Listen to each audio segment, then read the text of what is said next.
We got Brother Avery Wilson on the live line. Good afternoon, Mr. Wilson.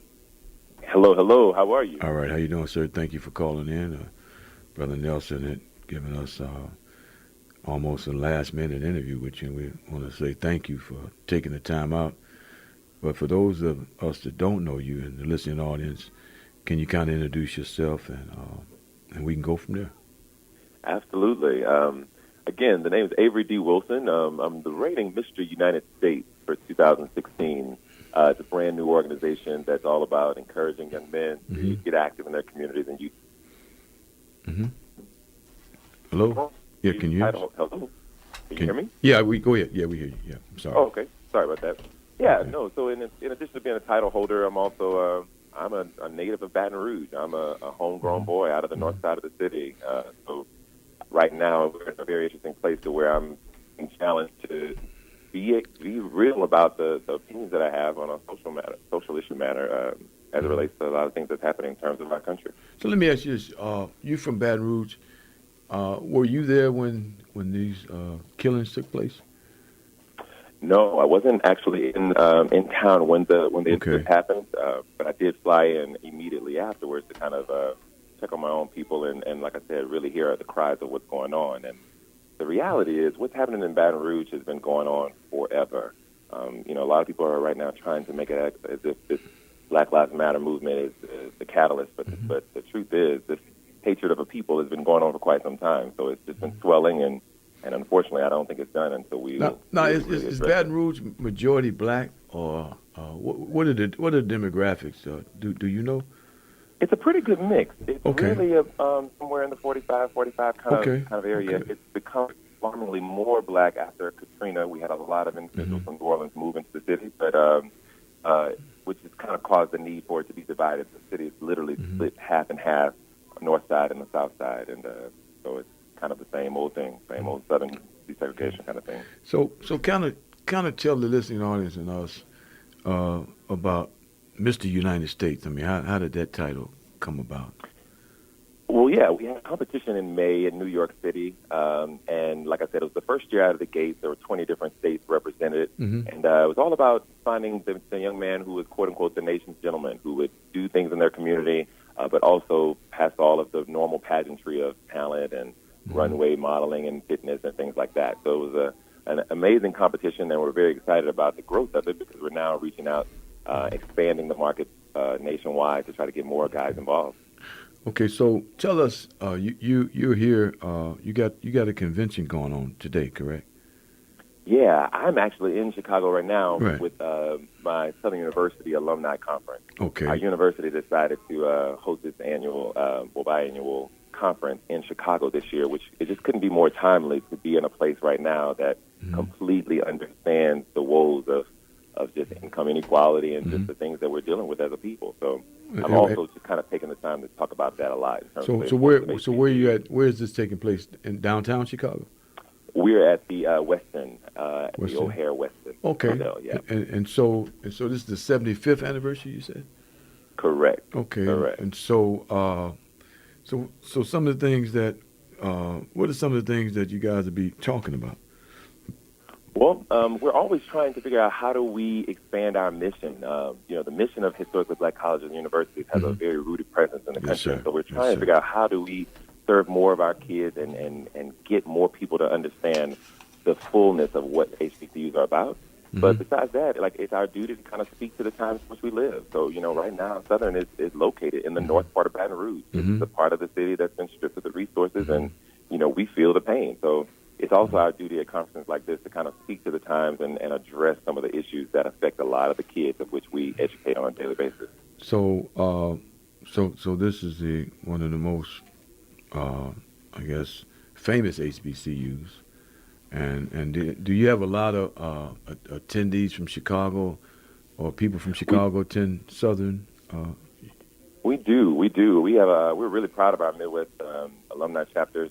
We actually have a lot of people in the Chicago area who were graduates of Southern who also care a lot about seeing the university be able to succeed and get past the woes because, again, we're up against state issues of funding and things like that, like every other black college. And it's just good to know you have people kind of how they go to university, that they still hold dear to those things that they learned, regardless of where they move. So Chicago is definitely another home for us.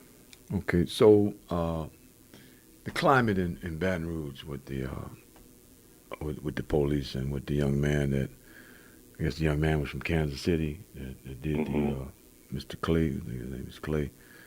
And so he picked out white cops, obviously, to do what he needed to do. But what's the climate with Alton Sterling? And they said 2 bullets entered his chest and 2 bullets entered his back. What's the climate right now? I saw an article last week where the black people in Baton Rouge didn't do any shopping at any malls for a couple of weeks. And so is that still going on? That specific protest is not continued since the weekend of which it was initiated. But I think there's just been multiple. To be honest with you, I don't know if anyone has all of the right answers or know exactly what to do. There are different factions of our community. Some feel the need to really reach out in terms of prayer and getting clergy and politicians all on board. But that's a very different community than the community that's been, crying out from some of the woes that they're dealing with every day. So it's a tense situation. I think the media sometimes has kind of, advertised that, a one way versus the other. But the truth is there is still a lot of frustration, especially around the Alton Sterling case. And so if, they don't feel like there's justice that's going to come from it, I'm very, very concerned that we've not seen the last of people exploiting their frustration. So you guys have a very strong University Alumni Federation that has over 100,000 graduates. Wow, that's a lot of people. And so let me ask you this, Ms. Davis. So do you guys have access to 100,000 people? And how many people, I'm getting some emails now, if people want to attend, is it too late to attend? It's not too late to attend. We definitely, like I said, have had a deep legacy and just, like I said, reaching out to various factions of communities, whether they're African-American or not. And so Southern has kind of really developed an international reputation of just kind of producing young people, but also who grow up to be, very, very providing citizens in society who want to give back. And so that's really one of the big pieces of this conference. And so people are still interested, whether you're a graduate of Southern or not, and just want to be involved in black colleges. It's just working right now to try to make things better, not just in our city, but, nationwide. It's definitely an open door invitation to come and participate and offer your opinion. So how will you be here Friday, Saturday, and Sunday? How many days is the workshop? We started on Thursday. There's 3 more days remaining today, all the way through Sunday. Okay. And there's a little bit of variation. There's a beautiful gala there. Performing at that gala. As Mr. United States, it's just awesome to be able to do something for my own school. And so to be back there to perform and minister the way that I do is just a super treat. Oh, okay. So it sounds like it's going to be a long, interesting, exciting weekend for you. Yeah, it will. This city has a lot of love. That's why we're soaking it up. What made you guys come to Chicago? I mean, was there any reason coming to Chicago? Like I said, we get our national conference every 2 years to different home-based chapters and cities. And so it was time to come to the Midwest. We hadn't been here in a while. And like I said, that we have a really strong, a couple strong alumni chapters here in the city. So I guess you got another email. Is there a cost to get into some of the workshops or you guys are going to be having? I think that there is a registration cost if indeed you want to be a full participant in all of the workshops and things like that. But if you just want to kind of come in and sit in on some of the open sessions or just to kind of thing like that, there's definitely multiple ways to be able to be engaged. That's at the West End O'Hare. Okay. Correct. Okay. And so so you guys going to be going, you guys started Thursday, you said, right? Started Thursday. We finish up on Sunday, and all of the other information in terms of like the Miss United States organization, we're pretty much kind of tag teaming as an ally with the university on this. So our information is online as well. Have you guys identified any black vendors, like people that sell stuff, or will people be able to come in and buy anything from black people at the event? Yeah, that's something that's very important. That's something that we still do even on a student level at our student union. We make sure that we house black vendors, black entrepreneurs, and we teach the students how to become more entrepreneurial minded. So that's just a huge staple of what we do. You'll definitely see some vendors at our location to be able to learn how to support more Black businesses. Yeah, we definitely need that. I mean, that's for Absolutely. sure, man. That's the only way we're gonna get out of this mess we in. If we start circulating our own Absolutely. dollars. And so, Absolutely. yep. And so, I'm excited. You know, I won't be able to attend, but I was excited when Nelson told me that I would be able to interview you. I was very excited that you were able to come on.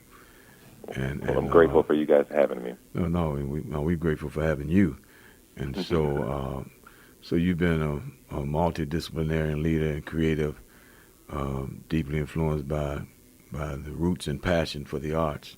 And so many people say you use your talents to enrich the lives of others, and it's certainly as well as emerging as a young talent today yourself by winning Mr. United States. And so I know that had to be a very, very exciting day for you when you won that, and Absolutely. with all the competition that was in there.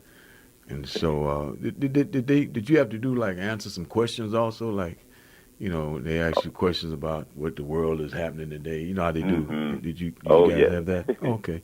Absolutely. So you were crowned May the 16th. And so how long you keep to get the crown for? A year?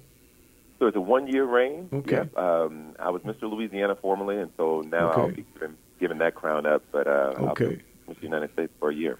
So maybe you run for Mr. World next time. Huh? That's what's next. It's next. Yes. And so Mr. Wilson, anything we can do, and if I'm getting emails, West End O'Hare, and they can come and participate, but there is a registration fee, correct? Correct. Absolutely. Okay.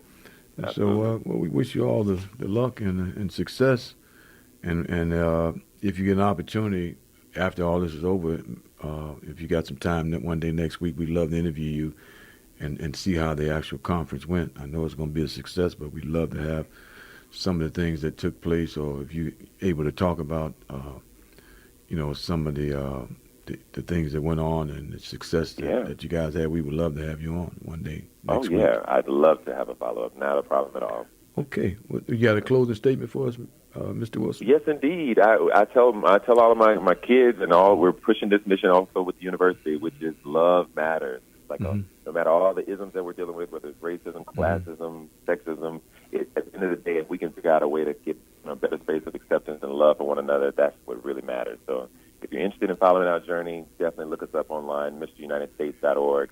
And the same thing for all of our social media, Mr. United States on Facebook, Instagram, and Twitter. But we're just working to push that message of love. All right. Thank you, Mr. Wilson, and we look forward to talking with you. All righty. Thank you. Have a good weekend. Thank you, sir. Thank you for too. taking the time. All right. That's Brother A.B. Wilson. Yeah, sounds interesting. Yeah, it sounds like they're going to be at Southern University. Yeah, and out there to From Western by Baton Rouge. O'Hare. They're going to be at O'Hare. They out there. Doing some good work. And so, hopefully they can build on this, and at some point in time, we all will be able to understand that we need to be doing something with ourselves.